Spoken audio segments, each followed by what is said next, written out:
All right, we're trying it. We are trying the live thing. Not sure how it will work.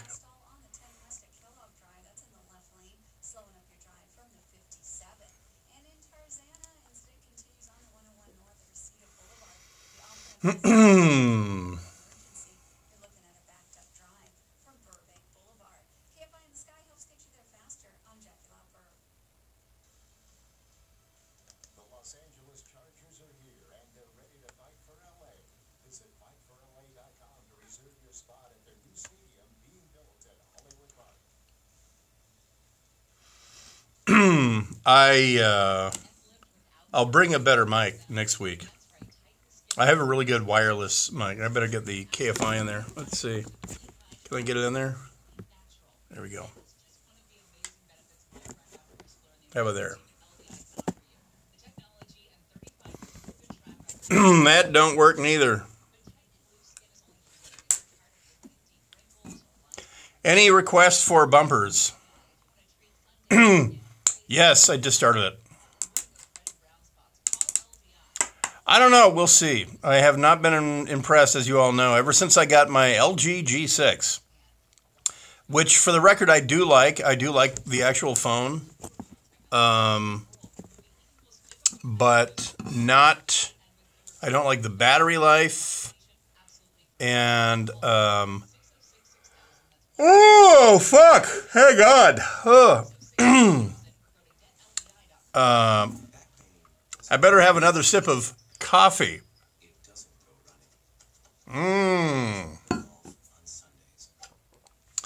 Good coffee.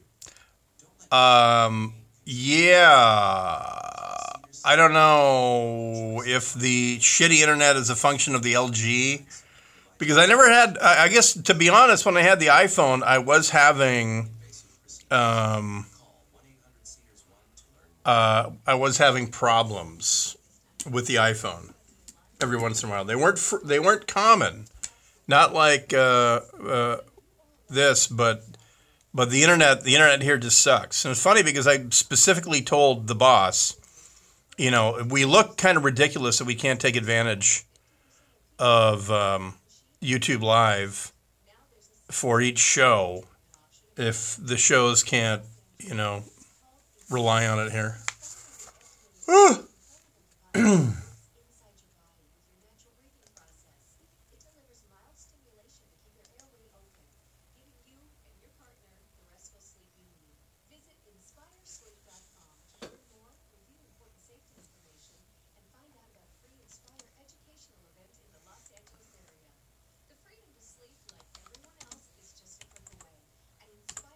Oh, I know. You know what? I know what I'm going to play.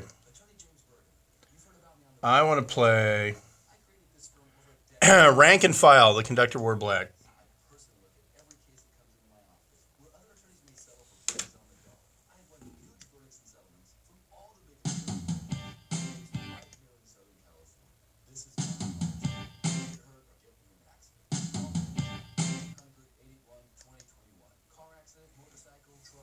All right.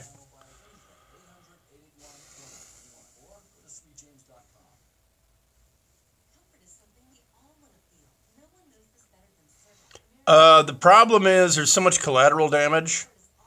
You know, EMPs are not directional, though theoretically, you can direct their energy. But that's the problem, is that EMPs, just like a nuclear blast, are not directional. There's not a way that you can like use a Yagi antenna or a vertical half rhomboid with a counterpoise. As I'm showing off my radio chops there.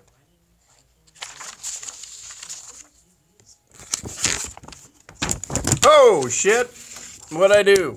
God damn there! What'd I do? All right, there we go. Well, the Dave and Buster's in Thousand Oaks is not open until 2018. Gary Pettit.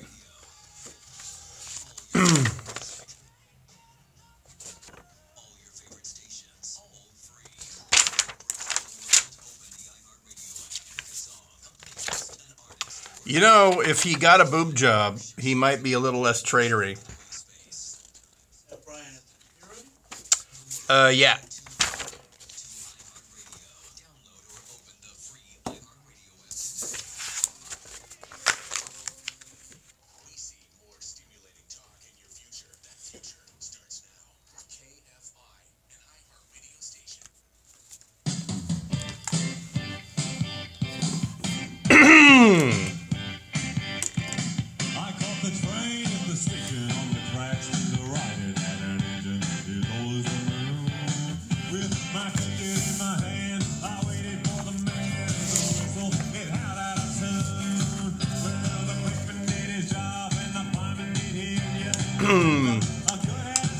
KFI AM 644, stimulating talk. It is a dark secret place. Brian Suits in here live until midnight. We're talking about the American captured in Syria, an American member of ISIS, and then self-identified as a U.S. citizen. And what will his legal path look like in the next few months? It was the Obama administration that began the push for civilian trials, but the Bush administration started and set a precedent with John Walker Lind, who I still maintain should have had his citizenship stripped and should have gone in front of a military tribunal as an unlawful combatant. Oh, no, it wasn't him. It was the American-supported SDF, the Syrian Defense Forces, and the Kurds. It was our guys. I don't know why they didn't just. Well, I mean, I know why they didn't just kill him outright. It's because American forces are leading them and supporting them, and they've told them, listen, sign this document and say you'll follow international law and humanitarian law and listen to our orders. Though there are plenty of videos of Syrian Defense Force guys or self-identified Kurds, YPG, summarily executing ISIS people. And I mean, if I was there, I mean, I understand my orders, and I would want to follow my orders, and I would order the men not to do that, and then I would also inform them that I'm going to run around the corner and take a leak, and that I didn't have time to count how many prisoners they had, and then whatever the disposition is, I want them in the truck in about half an hour. I want the Kurds in the truck. So I mean, I would not. I would not actually support or imply that I would want prisoners executed. But I've been in that position. I've told that story, I think, too many times on the Dark Secret Place. But in this case, they have a direct vested interest. If someone comes forward and identifies that, hey, I'm an American, you got to grab that guy because the intelligence out of him is going to be invaluable. How, who recruited you? What was your path? Did you come through Turkey? Who was your commander down here? Can you finger any war criminals? As we bring in ISIS leaders and honchos, can you eyeball some of them and tell us if any of them are the guys in the videos? So, yeah, he has a tremendous amount of value. But the first thing I would tell him, and the first piece of leverage that I would sit there in front of him with as a State Department weasel, is I would say, look, in the next 5 minutes, we're going to determine whether or not you're going to remain an American citizen and get a civilian trial, or if I go like this to your citizenship and you get a military tribunal because you're a POW and we have the legal right to hold you for, quote, duration of war. And if you want to tell me when the war on terror ends, I can give you a window on when you'll be out, boy. Probably not this quickly. He probably probably assuming that he's going to go through an American civilian that he'll be remanded to marshals at some point, and he'll be flown back to I don't know what district would prosecute the guy. No clue. Maybe his home, or maybe Washington D.C., like Virginia, or something like that. I'm not quite sure, but like I say, if I was the head of the State Department, if I was Rex Tillerson, I would say strip him of his citizenship. I don't want to see that trial in the U.S. That guy gets a C-17 to Cuba, and he gets a military tribunal. And if on the flight to Cuba, he starts singing like a canary with names of who's the beheaders and where are the videos produced and where are they edited, the whole thing. If he starts making himself more valuable, then we can avoid that. But if he's just a foot soldier, who cares?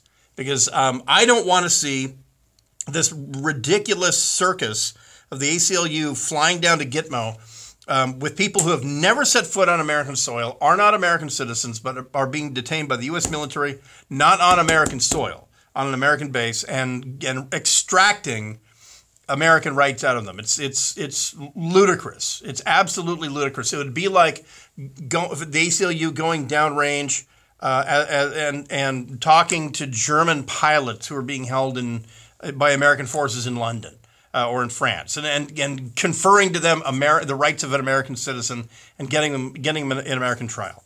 There's not a reasonable expectation in an enemy fighter's heart that if he's captured by Americans, he'll get a trial. And that it's customary in war to capture prisoners when they surrender and then treat them as POWs. So we'll see. And here's one big indicator is the faster we learn his name, the more likely he will be tried in a federal trial, like John Walker Lynn.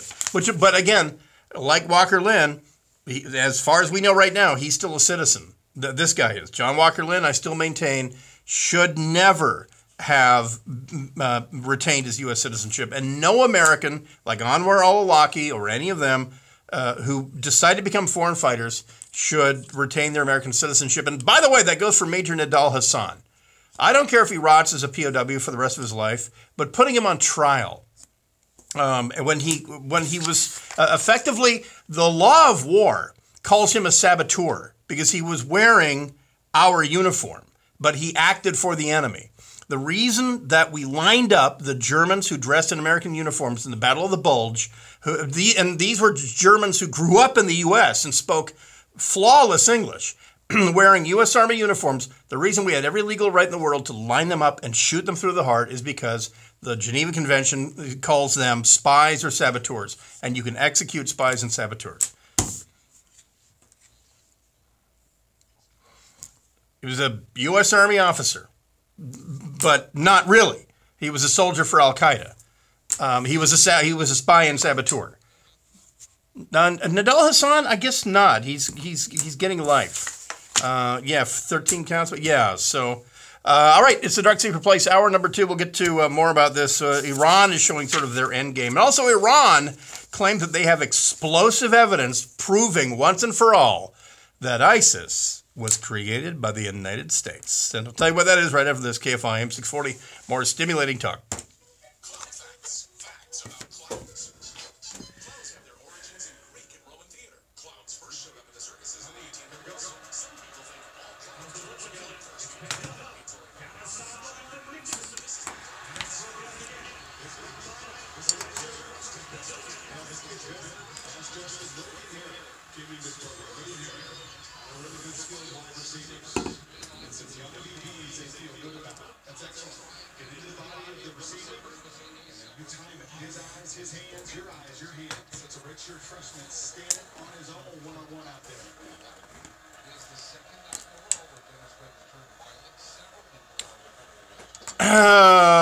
Was ist los in Deutschland?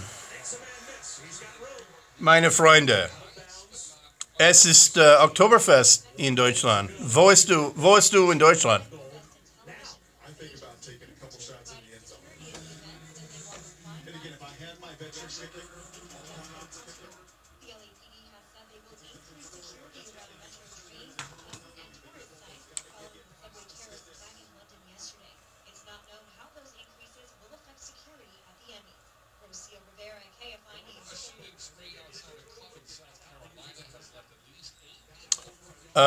Wo in Deutschland?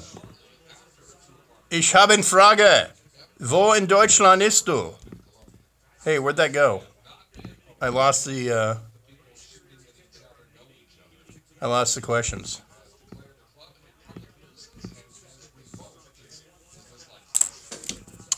About Durkheim. Okay.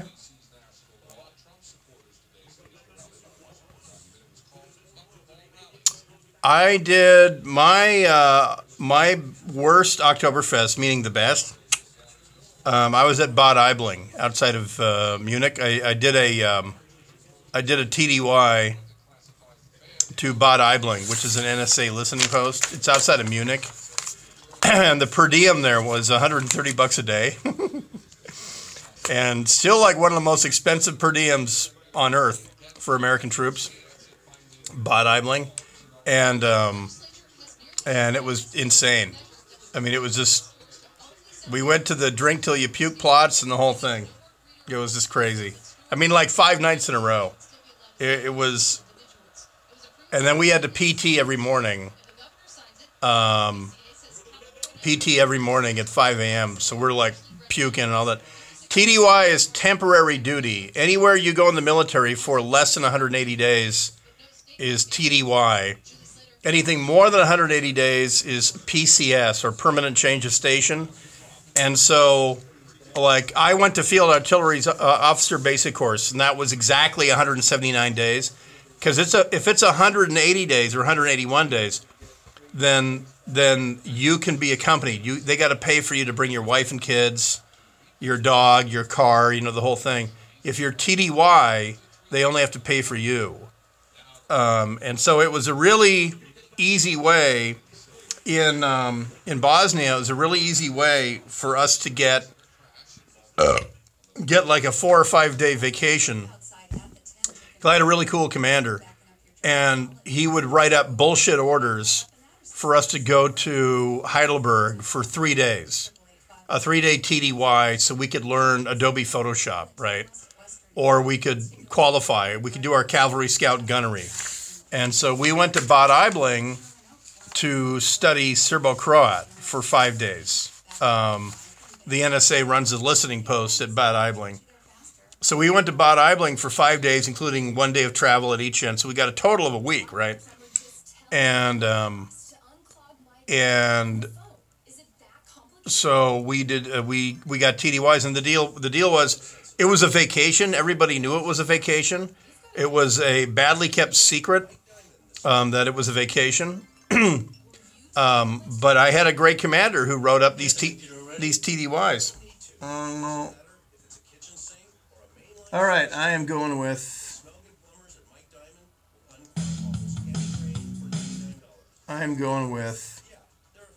Yep, queued up. Yeah. So anyway, so also there was a hotel in Budapest that was run by the army, and so soldiers, because see, this time doesn't come out of your leave when you do a TDY, a bullshit TDY for 5 days in Heidelberg. That doesn't come out of your leave, right?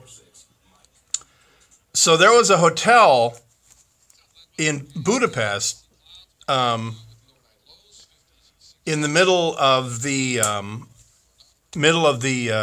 Danube, called Margaret Island. There was a hotel there, and we would send soldiers from Bosnia up to Budapest for a 3-day TDY, and it didn't come out of their leave. All it was prostitutes and beer, because the U.S. Army MWR, the Morale, Welfare, Recreation Division of the Army, they run all the ski slopes in Germany for the Air Force and Army, and all the hotels in Italy and all that. It's run by a thing called MWR. Well, in Budapest,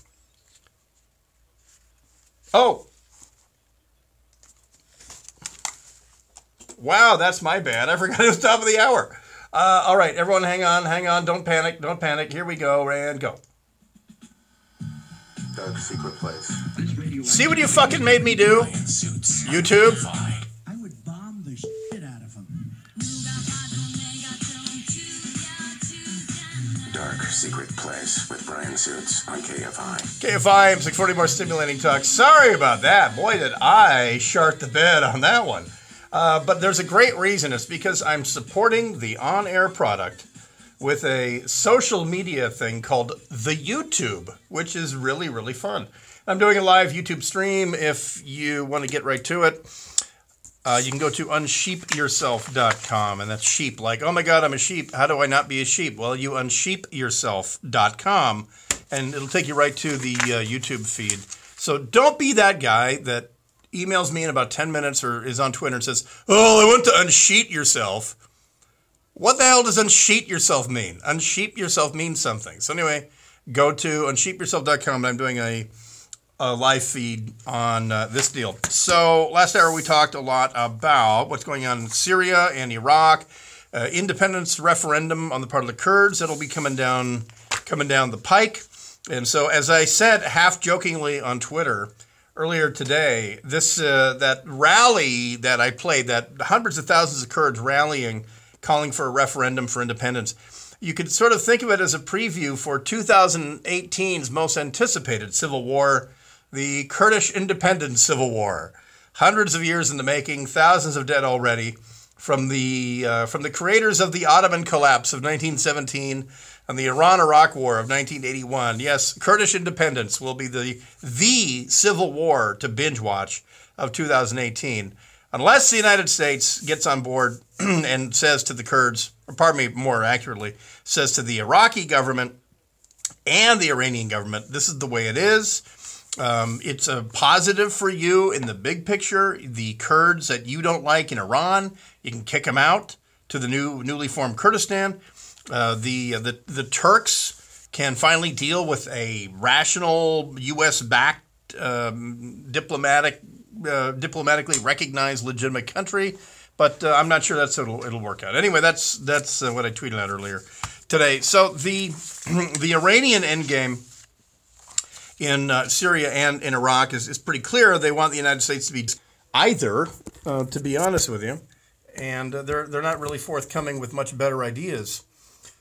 But what they're doing in Iraq is they are sowing the seeds, and I guess I should preface this by saying this, and I don't want to paint with a broad brush or be accused of being a racist or anything, but the power of rumor in the Middle East in general is really hard to describe to Americans, especially in the social media age, because now we're taking part of this disease through social media, where for a long time, in an open, free society with a responsible media, rumor was not a factor in American society. Things could be quashed pretty quickly. Well, the deal is, with social media, how many times have you been fooled by a meme? Or that picture is actually from 2012, or that's actually a 2005 picture from Hurricane Katrina or whatever, right? And so the ability to sit there and just hit retweet has actually given rise to the power of rumor in America. It's really weird to see it happening here. But in Iraq specifically, the power of rumor in a society getting over, it's still in a hangover from a dictatorship. Because I saw this in the Balkans, because the Milosevic hangover and the Tito hangover, the communism hangover, still made it a normal thing for people to pass on rumors. And it was things like, NATO's running a whorehouse in Sarajevo. NATO is paying gypsies to kidnap Serbian kids. All kinds of wacky crap. Meanwhile, in Iraq, the Americans, those glasses they wear are X-ray. Or you can see under your clothes, or things like that. It was just insane. And when we heard them, we had to report them. But usually Americans just go, and roll our eyes because no way is that real. And then you find a doctor coming up to you saying, "Listen, I know those glasses are X-ray. I just want to look at them for a minute." And you give him the glasses. He looks through the glasses. He sees that they're just safety glasses made by Oakley or whoever. He puts them on, looks around, takes them off, and he says, there's a trick. No, it's something else. These have to be, these are mind melded to you or whatever. And that's when you're sitting there going, good Lord, is this really a rumor culture? But it is. And so the Iranians know this. They know this better than we do. The Iranians are claiming that American special operations Black Hawk helicopters, which were seen by many, many people in eastern Syria, actually evacuated a cohort of ISIS commanders, 16 to 17 commanders in 2 different helicopters. And this is out of Deir ez-Zor, the town we were talking about last hour, the major Syrian town that was in ISIS hands for a couple of years. now in the hands of the Syrian army, the site of where Russian aircraft bombed the American-supported SDF guys earlier today. And the rumor is that 4 or 5 days ago, American Black Hawk helicopters came in and people got off the helicopters dressed in American uniform with American weapons. And then guys got on the helicopters. But of course, there's no pictures of the guys who got on the helicopters. There's no video of it. There's only eyewitnesses who said that they were top ISIS Daesh commanders. And now the Iranians said on their national news yesterday that they have absolute positive proof of this. And that at a time and place of their choosing, they will reveal that proof. The Iranians do not have Black Hawk helicopters. The Syrians don't. The Russians don't. Even the Iraqis don't have Black Hawks. They fly Russian Mi-8s. We fly Black Hawks. We do. And so they can't fake it. There's not like, they haven't captured a Black Hawk that they can fly around in Iran. The Iranians are really clear about this. We have proof positive that the United States, if they didn't create ISIS to begin with, they are protecting the honchos and the kahunas of ISIS. And they flew them out before they were captured by the Syrians or anyone else. And so that gets reported as fact. It's all around Iran, and it's all around Iraq on cell phones. Iraqis do everything by text and sending on text images and things like that. I saw that in 2004. I was reporting that to the Army saying, you're not accounting for the biggest conduit of information. It's the cell phone. And the Army had no clue that cell towers were going up all around Iraq. But they were. And they were like little mini rumor machines. And so the Iranians have planted this rumor. And there is nothing that gets a group of Iraqi men chatting than the guy who has the new cool rumor. Well, I heard that the Americans grabbed a bunch of ISIS guys and put them on their helicopter to relocate them. So supposedly the Iranians are going to put up or shut up. So that is what they claim to have in possession. They claim they're going to be revealing this any day. And so they have to reveal something. But bottom line, they want to discredit us. Now, all of their cabinets are on sale and Apparently it's doing it again. entire kitchen with gorgeous new cabinets, and you'll have your very own designer by your side offering smart, creative solutions and inspiration. So There are hundreds of different door styles. I don't know if I'm going to keep doing this or not. I think we'll just wrap this up, and I will complain to the boss again at the next opportunity. So signing off for tonight.